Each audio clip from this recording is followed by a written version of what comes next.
for the ships from far away and those servicing the vast archipelago in the Baltic.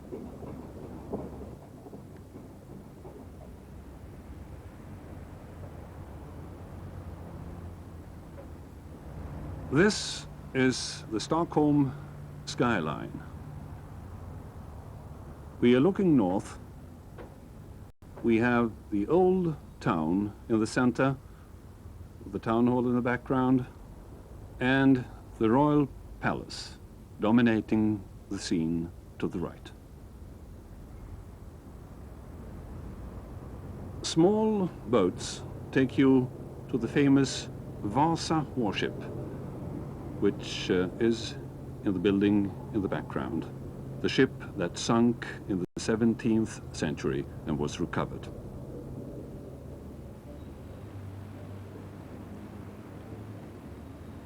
Under the bridges, fresh water from inland meets the Baltic Sea.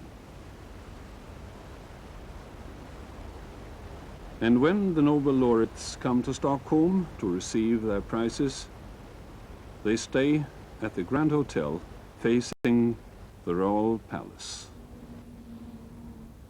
Since 1901, during a few days, Stockholm hosts the prize winners who are awarded thanks to the will by the famous Swedish inventor and industrialist.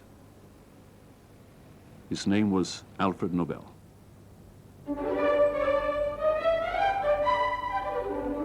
Science and Man.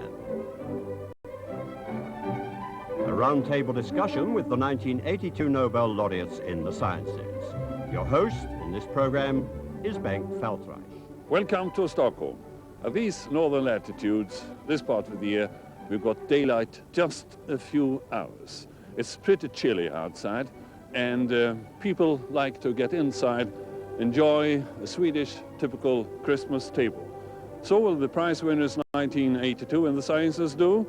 The King of Sweden, King Carl Gustaf, asked them to join his Christmas table, and after that to discuss in the Palace Library. You're welcome to join them.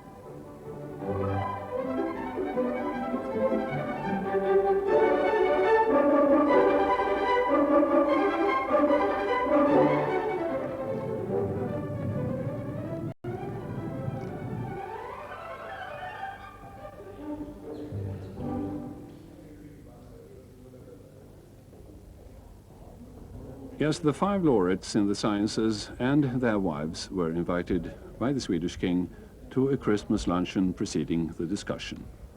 Here's the table laid by china from the 19th century, belonging to the royal family.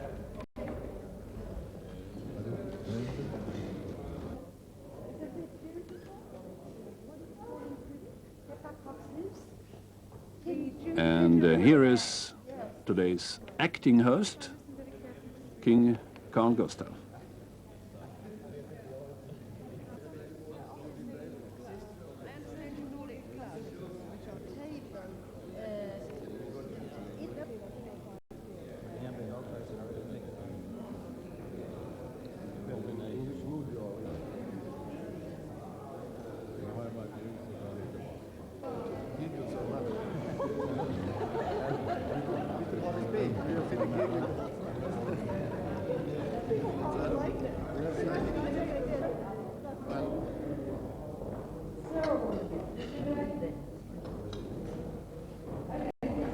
John Vane is one of the 3 laureates in medicine.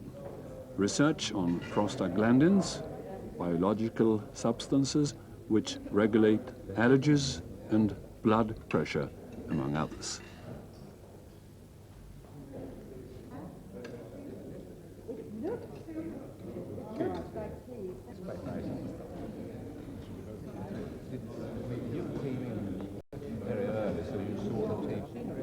Aaron Klug is at the famous Cambridge University in England, professor in chemistry. The citation mentions crystallographic electron microscopy. Kenneth Wilson is 46 years old. He is a professor of theoretical physics at Cornell University, United States of America. rewarded for his theory for critical phenomena in connection with phase transitions.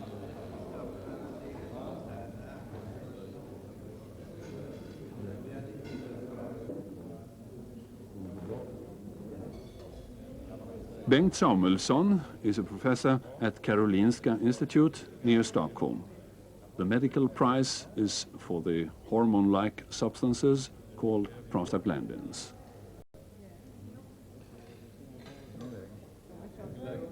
Sune Bergström has been Samuelsson's teacher.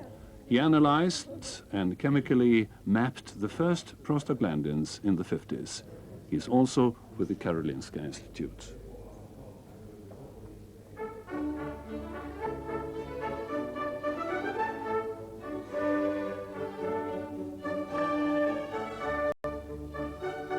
This beautiful room, the Grand Salon, as it has always been called, was constructed during the 18th century for the book collection which has been displaced from the royal palace after the Great Fire in 1697.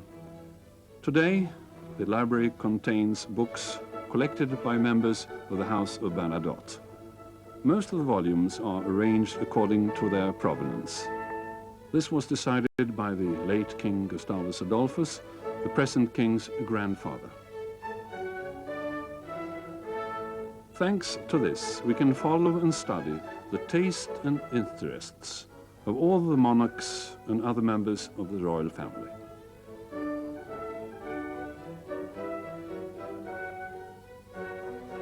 Here we find books which belong to Charles John, crowned in 1818 the first monarch of the Bernadotte family. Oscar II, the present king's great-great-great-grandfather, was to become the greatest book collector of all the Bernadottes.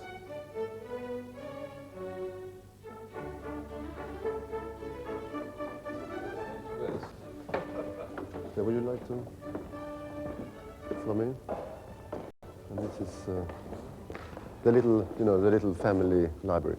I see, just for a quiet evening. Yes, quiet evening. With the books.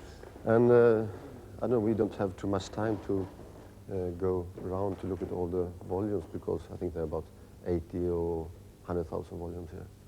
But we brought some small volumes here, which is a remarkable copy of Swedenborg, and he was a Swedish scientist and a mystic. And I think, I believe it's written 1715. Yeah. And this is also another book about animals again. It's I think you call it. Well, it's not. It's from north of Sweden, and they turn white in the winter. It's ptarmigan, you call them. Exactly. I think it's very beautiful. It's just when it's going to change, and a big cat. So really, when he's standing here and thinking of when this library started and this collection, and thinking about other libraries, and when he's really sometimes wondering what will happen to the future, and what will happen to a future library. I mean, concerning everything has to do with computers, and you can store up lots of books and everything. And what do you think? Do you think you will ever need for a library in the future or not? Well, gentlemen, I hope that you don't mind if I leave you here in this room, and I hope that you will have a nice discussion together, and we're looking forward to look at this program in the future. Well, thank you very much. Have a nice... While the King continues conversation with the prize winners, we will take you to the prize ceremony once again in the Stockholm Concert Hall. And after that, they will gather around this table to discuss science and scientific achievements. But first, back to the Concert Hall in Stockholm.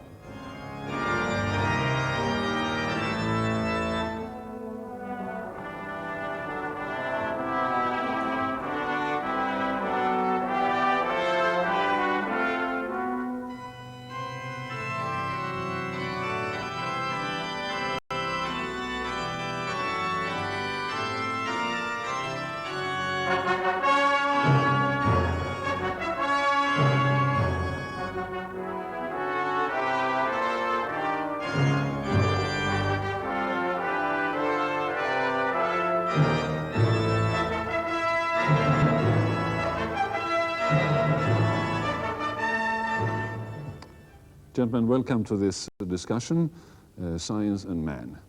In the history of science, I understand that you run across information that change the world around us. We're talking about the new physics, the new biology nowadays.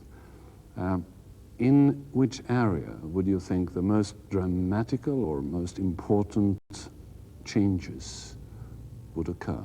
Dr. Klug? Well, in the area of physiology or biochemistry or medicine, I would think that the biggest changes are going to be in our understanding of neurobiology. There's a great deal of knowledge of aspects of the nervous system, some of the chemicals, what's involved in transmission. But I don't think we have any real idea of how the brain works at all. We have an idea of how messages are transmitted, but the way they're coupled together and coordinated, and I'm not talking just about conscious thought, thinking. I'm thinking just the way that we automatically balance when we ride a bicycle or stand up in the room. There are organs, the cerebellum, which does organize this, and we don't know how that's done. Do you think we're going to get more information about present systems like the brain as opposed to inventing new systems at the boundary between material science and biology? Oh, I think they are rather separate things. I mean, people have, in a sense, evaded the question of how the brain works by inventing a subject called machine intelligence, where people do very, very clever things. I mean, at MIT, there is a machine which can do high school algebra, but it doesn't do it the way a child or a boy, a school child would do it. So I think it's terribly clever, but I'm not sure that it tells us how we do it in the brain. Well,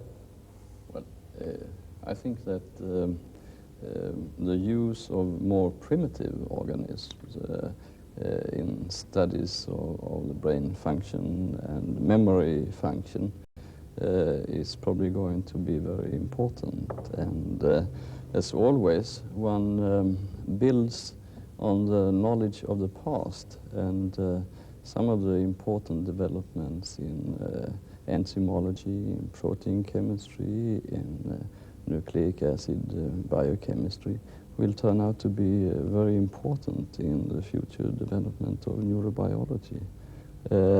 Not least genetics, I think, might be extremely useful in probing the nervous system in simpler organisms. Oh, yes, I agree absolutely. I mean, there are certain questions such as nerves. How do nerves find their way to the targets, either in the tissues which they control or back to the brain? I think those can, obviously, experiments can be done and are being done with frogs and things of that sort, and even lower organisms.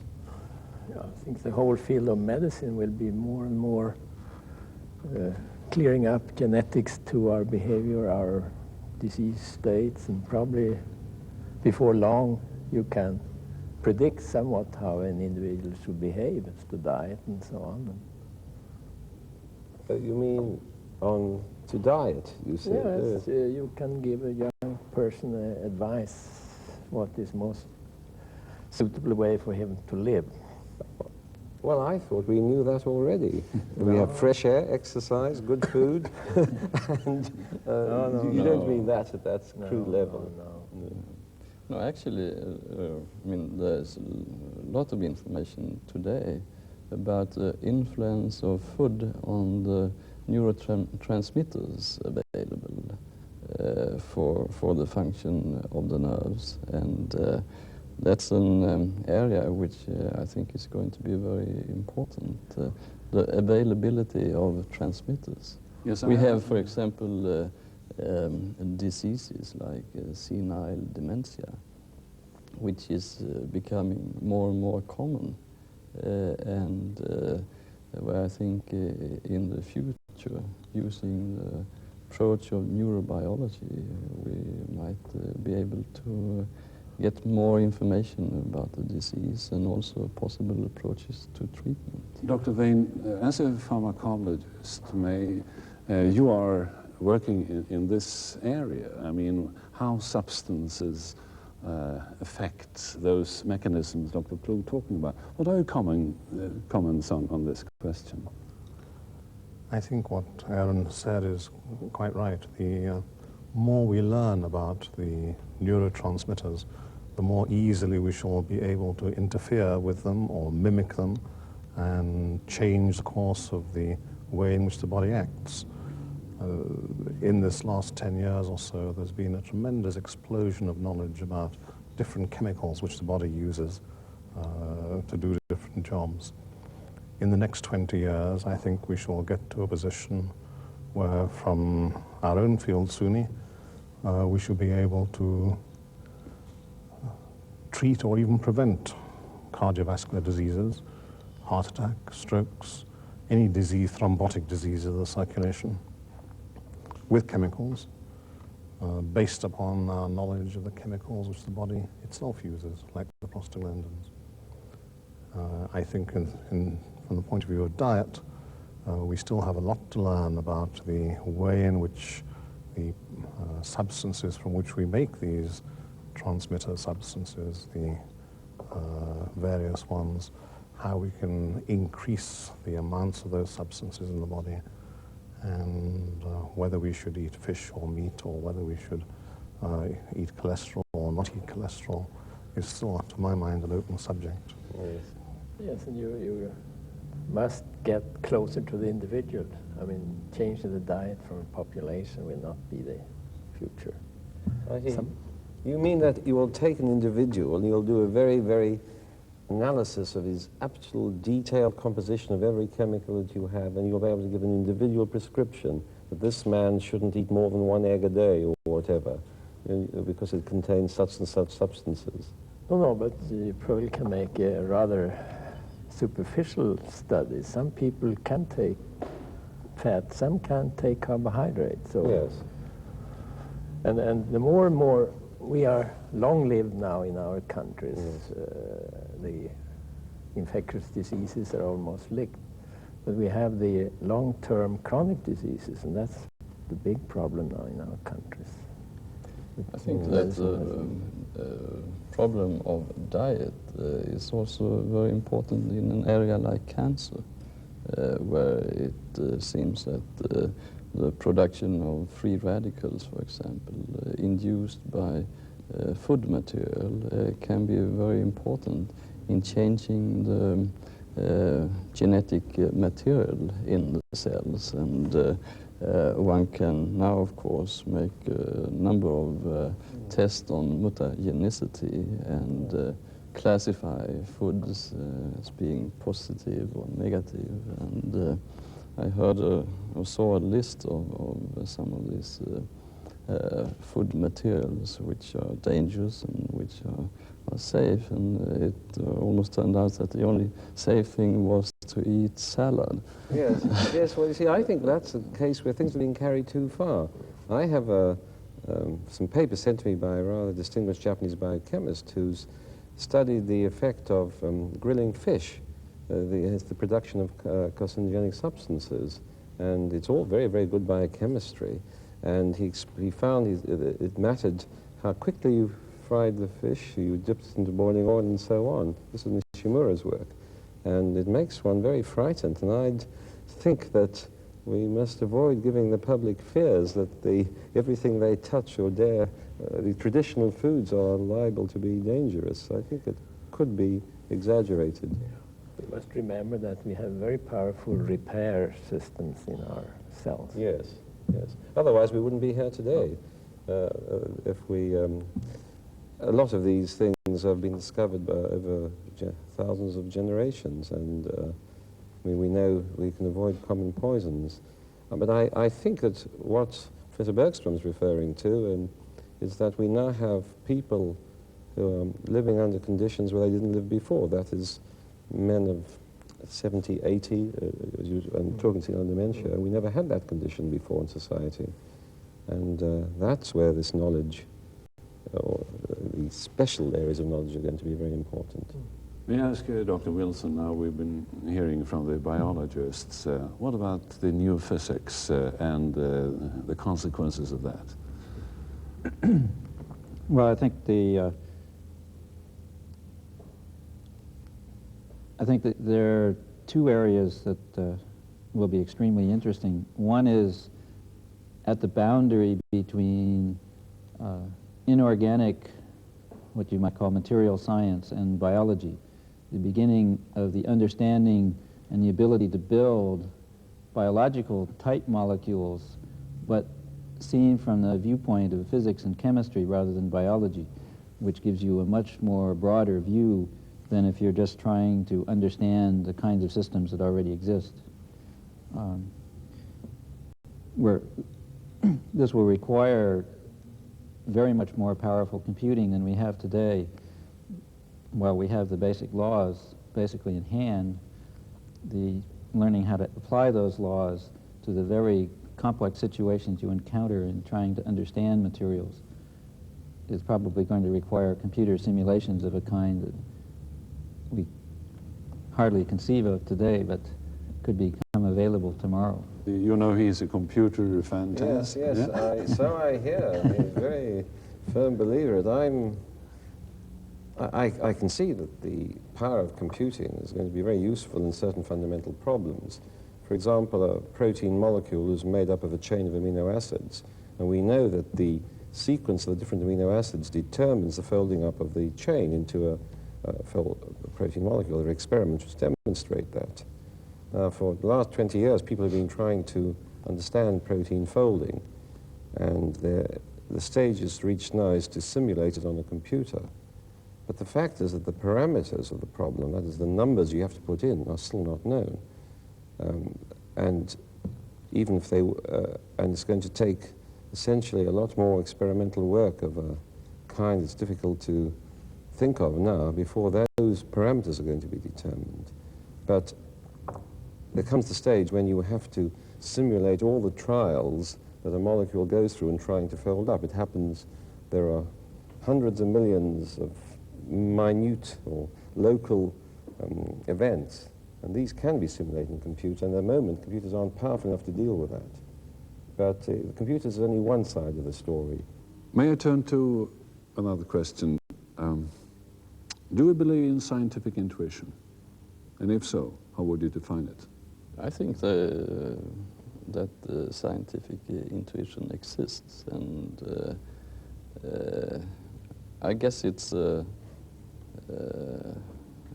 perception of a fact or a truth by a subconscious process. I think that happens all the time, really, that we have some findings in the laboratory, and when we walk back after the day is over,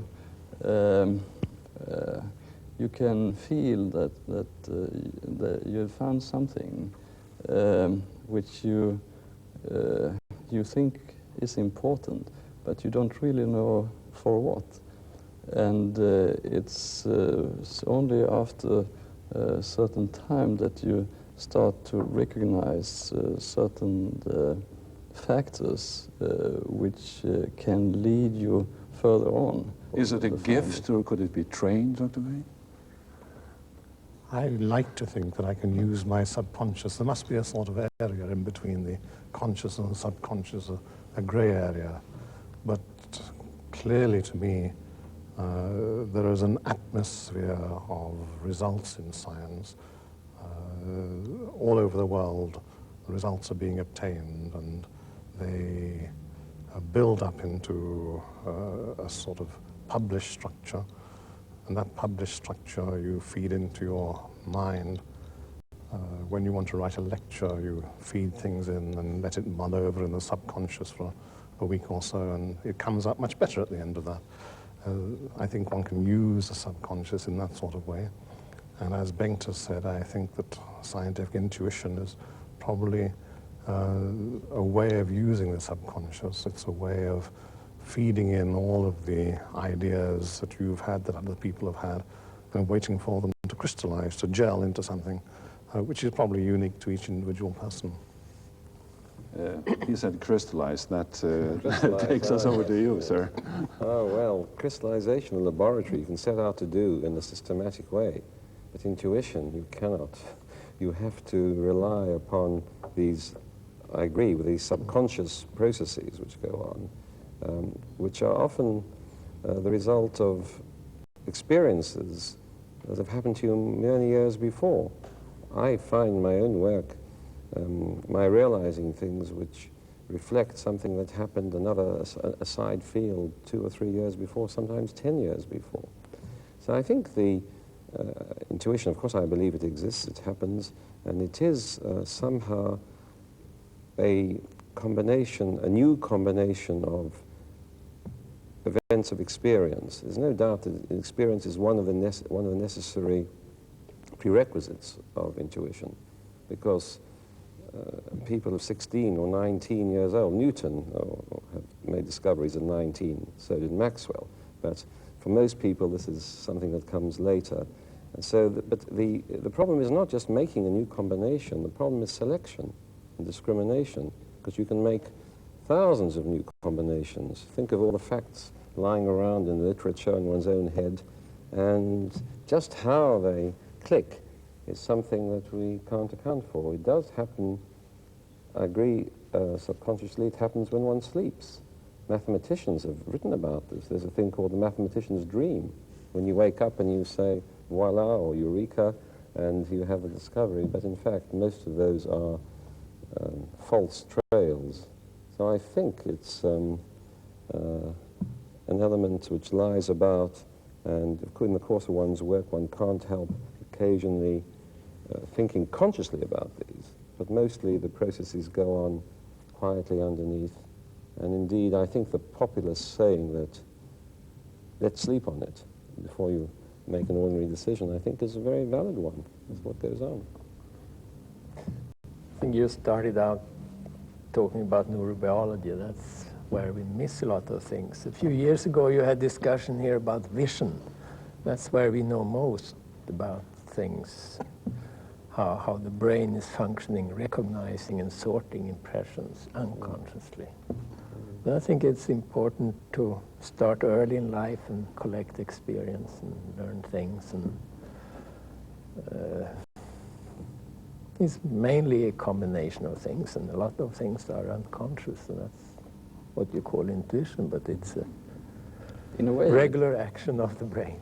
In a way, it's like the subliminal liminal stimulation.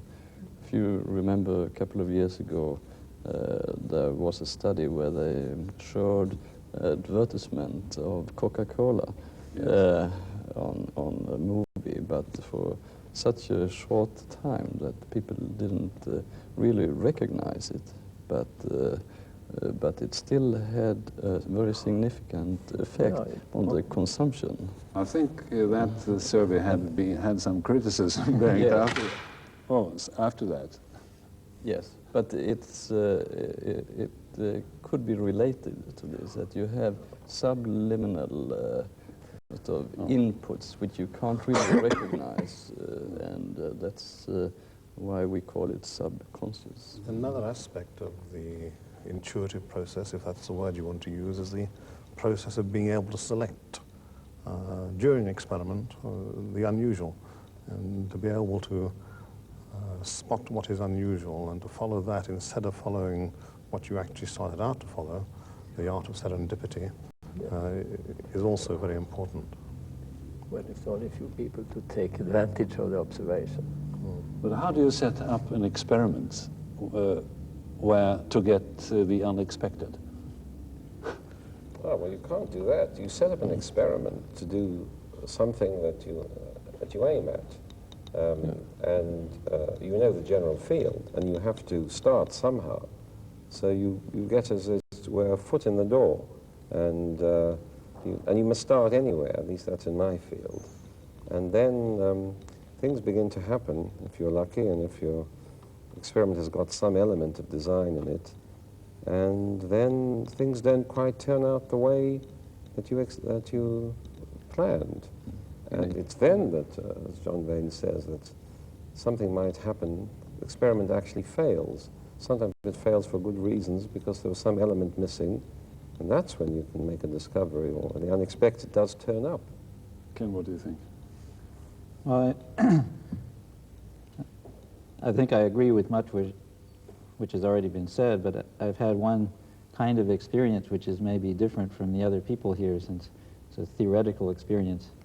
And I realized after a while that there would be a period of time when I'm trying to discover something, and of course the real work is going on subconsciously, but there would be a period of about a month or so when I was trying to sort something out, and I couldn't grasp what it was I was trying to do, and I would get very irritable and upset and keep trying, but nothing came. And then one day there the idea would be, and I would feel all okay again.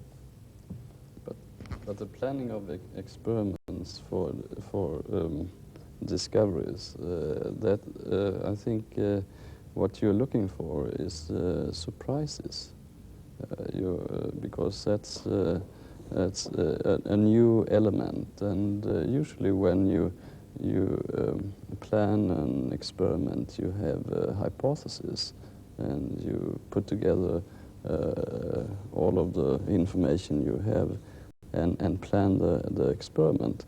And when it doesn't come out the way you expect it, when there is a surprise, that's usually a lead to a discovery, and I think that's very important. The more uncertain the experiment is, the more likely is it to generate surprises. You can always plan and carry out experiments where you know the end result.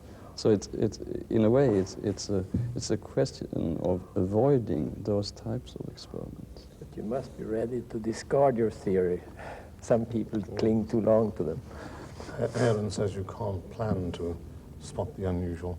You can do experiments which are designed to give you a printout of the answer as it goes along. And the ones which I find most fun are those where during the day you can see the results unfolding in front of you and change the course of the experiment if something unusual happens. You can't do that in many medical or biological experiments because they take several days to mature, but the kind which I like best are those which only take a few hours to mature, and you can change the course. Can you do that sort of experiment? Not quite, but what happens is if it doesn't work out the first day or the first week, then you try somewhat differently the second week. And so, of course, one changes I think the broad strategy is determined, but it is this keeping your eyes open. And what is keeping one's eyes open? One doesn't see with one eye, one sees with the whole fruit of one's previous experience. And it's that you bring to bear at any one problem. But it depends upon the subject, how quickly you can change or adapt. Some of the work I do is very elaborate, that it takes weeks to set up something. It's not so much experiments, but as setting up various diffraction problems. But then if it doesn't work out, then you've learned something from it. The main thing is to learn from your mistakes and from the failures. But you have years to set up some experiments in the physics field. Well, some of the experiments do take years, but I found as a theorist again that I tried one summer working on plasma physics, and I spent 1 month doing research, and then I had to spend 2 months writing up the things I'd already discovered, and I got very disgusted with that. And I wanted something where it would take much longer before I had gotten to a point where it was something that one had to write up, something more like 5 years or 10 years instead of just 1 month. In a speech last year, Professor Sune Bergström mentioned science as being very international. Gentlemen, what do you think, from a global point of view, is the most critical thing facing mankind? Well, I think the biggest problem we face is how to manage the problems of large organizations working with advanced technology. And what is really difficult is to get them to separate technology that is really beneficial for mankind versus technology that is harmful. And of course the arms race is an extreme example of that.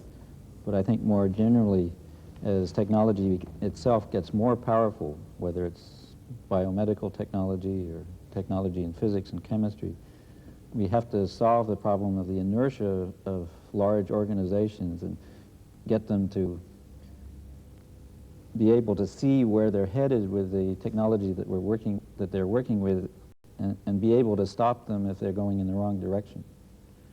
And can I have a few other reactions from I'm not quite sure, Ken, what you mean by a large organization. well, the state or IBM Corporation or... But the head of that state, or the head of the IBM, or the head of any multinational company is a human being. And it is his methods of communication which are going to be important. Well, that's not, I disagree with that. I mean, watching the U.S. government, you would think that Carter had very different goals as a president than Reagan.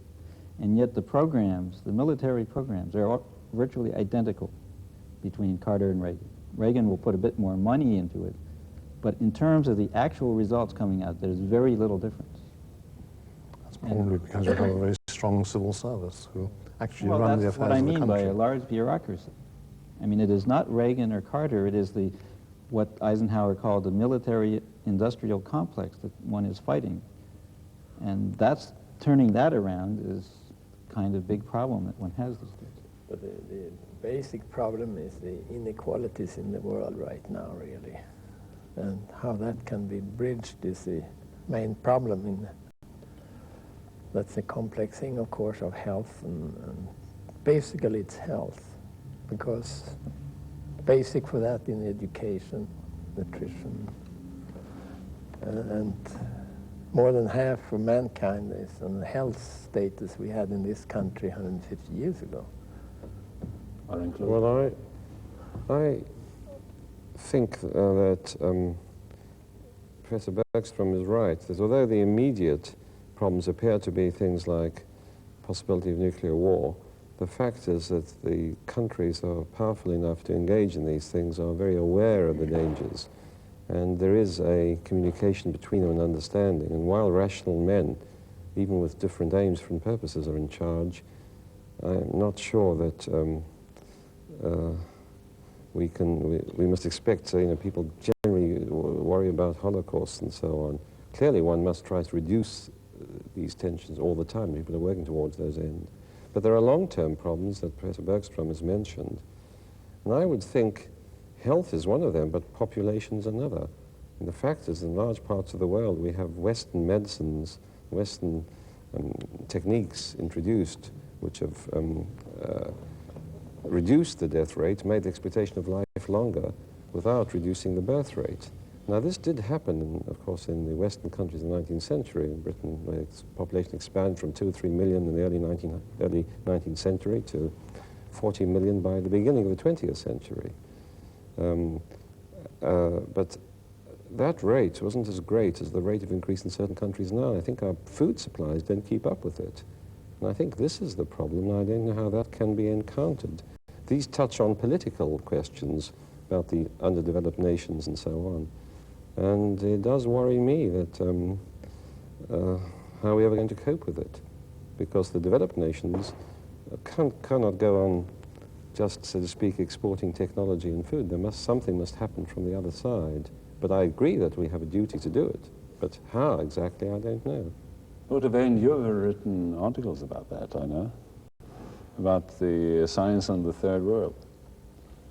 Yes, I think this is one of the most difficult problems that we face. And in respect to medicines for the third world, in respect to health, on the one hand, the governments of the third world can only afford something like $20 or $50 a year per capita towards health care. But on the other, it's two. it's two. Three, yeah. Yes. And on the other, if they want to import the medicines of the Western world, they'll have to find money in order to do so, because it takes money to find new medicines, and it takes money to make new medicines. If one wants to invent a new drug in today's climate of government regulations, it can cost anything up to or above 100 million krona. If I've got the, have I got the translation of? I was thinking about 10 million pounds or thereabouts. Yes, just for the research which is associated with that one drug. At the same time, you're doing research on other drugs which is going to turn out to be wasted. So the total bill for research and development could be several times that.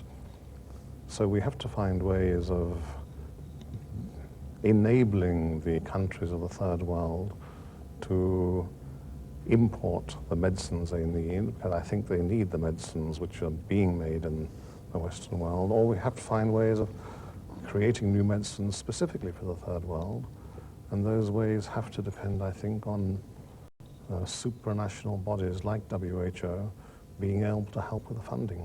But can I intervene? Because we talk about medicines and drugs, and of course what you say is right. But you know, in the 19th century, the great improvement in health of the population didn't come about because of new medicines. It came about because there was sanitation. There were drains. I mean, the greatest medical benefits in the 19th century was Basil Jett, who built the sanitation, the water supply of London. That transformed society. And I think, without disagreeing with what's been said, that what's needed are improvements in public health, which are often problems which actually are soluble by engineering, water supplies, those kind of things. Or even just supplying shoes. Or just supplying shoes, yes, all right, yes, simple things. But basic for that is education, otherwise Yes. technology enough is... Oh, no, I agree, but the, you can, it's education, but it also, there are different levels of education. You don't have to, education in a simple sense, such as how's pollution in water. After all, one remembers the struggle that Semmelweis had in Vienna, was it, with puerperal fever. He couldn't convince his fellow surgeons in the ward they ought to wash their hands before dealing with maternity cases. And also, did he use chlorine? I've forgotten. Chlorine, yes. And the learned physicians of Vienna needed to be educated. So can you imagine in a simple village or an African village, the notion of washing your hands and things of that sort and getting a proper well dug, all those things. And so I'm talking about sanitation and water supplies in a very general sense. Yes, but doesn't this mean then that you in a way represent a sort of science which can be looked upon as a sort of luxury science when it is looked upon from the third world? Well, it seems to me... No, no? Well, yes and no. Okay. You start with your yes, and then he comes with a no. Well, Professor Wexner have said, oh, well, all right, I'll say, yes, it is a luxury, because some of the things we do have no immediate applications, and I don't think, if I may say, critical phenomena are going to tell us much about the handling of materials immediately, but they will have long-term consequences. So it is a bit of a luxury, but it's something that must be done. And some of the things we do are done, I can only use a phrase which was used by mathematician Jacobi, French despite his name, who was accused of playing around with theoretical mathematics when there were practical problems to be solved. And he says he does it for the honor of the human spirit. It's said in French, which sounds rather grander. But so there's that side to it. In that sense, it's a luxury. But we talked about the unexpected, and things do happen, for which we maybe think as theoretical academic, which do have consequences. So that's. I think in the area of food supply, this might turn out to be extremely important. Recent technology in recombinant DNA technique, for example, the possibility to change plant material which is producing a lot of the food could be extremely important for the developing countries, not to speak of all of the drugs necessary in certain areas like problems like tropical diseases and so forth. Professor Sune Bergström, you disagreed with Well, my point has already been touched upon. I mean, it's the most advanced technology. You can get new vaccines that can revolutionize problems in the developing world. You know, now some $6 or $8 billion are spent on medical research, of which a fraction of a percent goes to these problems for these countries. But now, as you said, the UN system should devote more effort to these problems and maybe use more of the bilateral aid for multilateral aid for common problems like that. Professor Wilson?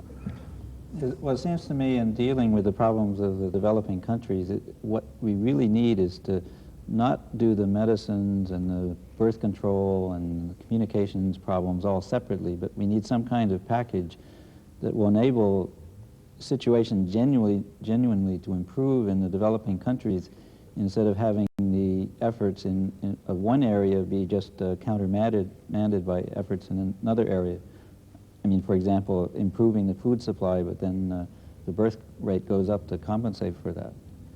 And the other thing is that I expect over the next 10 to 20 years the technology of the highly developed countries to change so enormously that the whole problem of the developing countries will look quite different than it does today. And again, I think one has to be thinking in terms of what kind of package of technology will one make available to the developing countries to make sure that the whole package is effective, rather than having some people thinking just about medicines and other people thinking about communications technology, and there's no correlation between how they will impact the... But could you see a change in the bridge? Wouldn't there even be a larger bridge between the third world and the industrialized world in 20 years? Well, I think it will be quite different because, and the basic reason it'll be different is that the kind of technology that we will have available is just going to be so totally different. And of course, the things that are very expensive today, some of them will be very cheap 10 or 20 years from now, especially anything having to do with computing and communications. And plus, if we get far enough with the computing technology, the capability of the highly developed economies will be quite different in terms of being able to supply underdeveloped countries with new technology. We must remember that a third of the people living the year 2000 aren't born yet. So if you concentrate on the mother and the young child now and see that they get some reasonable education and so on, I think that is a primary way to attack it in these countries. Dr. Wayne, would you like to comment on that? I was thinking of something rather different. Certainly education is very important.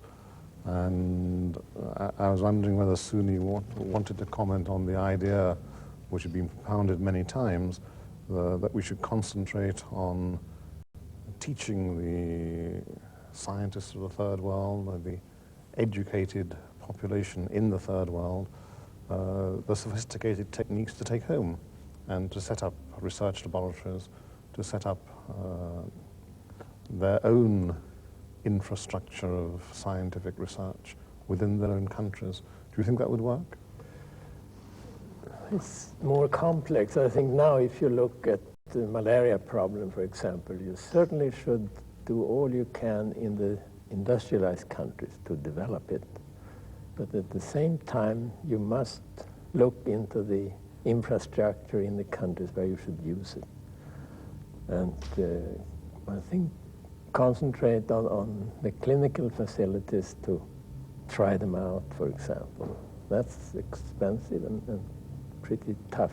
But WHO has already run a campaign to eradicate smallpox successfully from the world. But smallpox is rather unique. That was a disease, there was no reservoir, no animal reservoir. So once you had it licked, it didn't come back, hopefully. But most of the tropical diseases have animal reservoirs. It's like influenza, yes. So, well, clearly the ability to make a malaria vaccine or a vaccine against several of the different kinds of tropical diseases is there already. And it'll take a few more years, but the techniques which are needed, the sophisticated techniques which are needed are available. And perhaps there are half a dozen groups around the world working towards a malaria vaccine. We have one of them. Do you think that if that vaccine comes forward, some supranational organization would be in a position to fund all of the infrastructure which is needed to use that vaccine? well, that's what I referred to earlier. The bilateral aid now is used so much for defense purposes and other things that one should divert more money to these WHO, for example, for the purpose of preparing for this. It has to be effort. through somebody like that. Yes. Gentlemen, I think we have approximately 5-6 minutes to go. Let me remember you on the thing the King talked about. Ken Wilson has been talking about computers, and I understand the King, he'd like to have your comments on this wonderful library. How would the libraries of the future look like? Would it be computers? I think his question was around that theme. What do you think? Well, I think there's no question that, especially in the scientific areas, we're going to move fairly quickly to the new papers and journals will come out mainly in computerized form and distributed by computer networks, because it's so much easier to sit at your desk than you have to go over to the library to get that information. And the computerized information retrieval systems can make it much easier to find the information that you want. This is more beautiful. There's no question that this is more beautiful. These libraries will persist for that reason. You're not going to see the old books going into the computer so much. And the other thing is that I think there will be conscious efforts as people start seeing the reaction that people have to computerized libraries. There'll be a conscious effort to try to recapture some of the essence of an actual library. Now, I don't know, this may be computer graphics displays where you can see where people create old bindings on the computer so things look like a library. That's going to be, but things like that may sound funny, but I think that's going to be extremely important to make people feel comfortable with the computerized way of dealing with things, is that they must see something familiar. Dr. Klug? Well, I agree that we are going to change in the way we do things say, in the laboratory. This has happened in daily life. Take newspaper production, for example. Messages are flashed over the radio or whatever, and we get a newspaper and we have immediate news. We've got used to this now. It used to take weeks for news to arrive. The telegraph has come in the 19th century, so one knew what was happening immediately. We have telephones. So this is going to go on. It's a process which is inevitable. I think it can be accommodated because I think human beings are infinitely adaptable. Not infinitely. We haven't stretched the resources of our minds yet. But I do hope that libraries will continue and books will continue, because there are some imperishable things, and there is something about the physical feel of handling a book, flicking over a page. I know that with fancy computers you can get access memories, you can press a button, find page 204 by chance, you press it. But whether I'm being romantic about it or not, I would hope that books as we know them will continue, if only because we need to continue to learn to write and read. Bengt, Samuelsson? Oh yes, I mean, of course we use all of these retrieval systems already today, and are probably going to use them much more tomorrow. But I think we still learn quite a lot and get quite a lot of stimulation from reading journals, reading society journals, and open up a journal of biological chemistry or proceedings of the National Academy of Sciences, is always a source of inspiration, which is difficult to get by even the best literature retrieval systems. Okay. Then there is another source of information which beats all kinds of retrieval systems, and that's to get information by gossip. If you go to a conference on a specific topic or fairly broad topics, in half a day you know what's new, and these new developments don't appear on your retrieval systems until maybe half a year later. I disagree with that. The big computer network in the United States called ARPANET, its main function is to transmit gossip of exactly the kind you're talking about, but it means you don't have to go to a conference to find it. It's just going on all the time, people sitting at their desks, reading mail, reading newsletters, reading all kinds of informal communications, which are instantly transmitted and sorted through the network, so you get the gossip that you want to receive day by day instead of the conference. But the gossip at the conference is more fun. But you see, you don't know what you want to receive, because that's just the point. When you open a journal, you're looking for a particular paper, a particular subject, and you happen to chance upon something which is different, and you realize that it's something you weren't looking for and wouldn't have dialed up on your computer. So there's the random sampling element, which you can get by going to a conference, different subjects, or by a journal, and I think that's certainly in my own field is essential. The only way that the computer retrieval system that I have would have told me that Ken Wilson had a Nobel Prize in physics would be if Ken Wilson happened to have the same name as somebody working in the field of prostaglandins, and it would have made a mistake. Well, that just means you're not being imaginative enough and using random retrieval from the computer. Oh, you must separate the library function as a knowledge base and as a stimulation for your art and other aspects. Well, thank you, gentlemen, for taking part in this year's Science and Man program. And this is goodbye from Stockholm.